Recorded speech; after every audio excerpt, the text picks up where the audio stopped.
The Hebrew Bible, the 5 books of Moses, Genesis, chapter 16.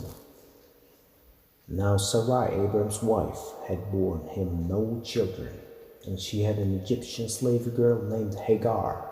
And Sarai said to Abram, "Look, pray, the Lord has kept me from bearing children. Pray, come to bed with my slave girl, perhaps I shall be built up through her." And Abram heeded the voice of Sarai.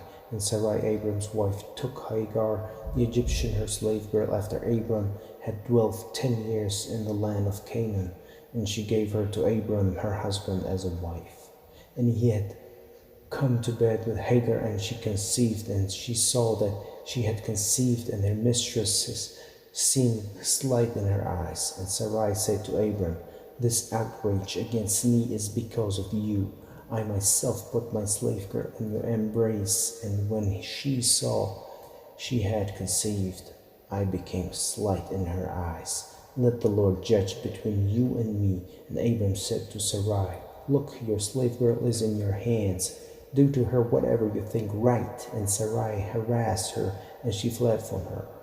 And the Lord's messenger found her by a spring of water in the wilderness, by the spring on the way to Shur. And he said, "Hagar, slave girl of Sarai, where have you come from, and where are you going?" And she said, "From Sarai, my mistress, I am fleeing." And the Lord's messenger said to her, "Return to your mistress and suffer abuse at her hand." And the Lord's messenger said to her, "I will surely multiply your seed, and it will be beyond all counting." And the Lord's messenger said to her, "Look, you have conceived and will bear a son, and you will call his name Ishmael, for the Lord has heeded your suffering.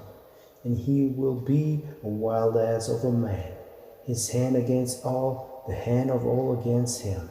He will encamp in despite of all his kin." And she called the name of the Lord who had addressed her El Roi, for she said, "Did not I go on slaying here after he saw me?" There is the well called Bir Lahai Roi, which is between Kadesh and Bered. And Hagar bore a son to Abram, and Abram called his son whom Hagar had borne Ishmael. And Abram was 86 years old when Hagar bore Ishmael to Abram.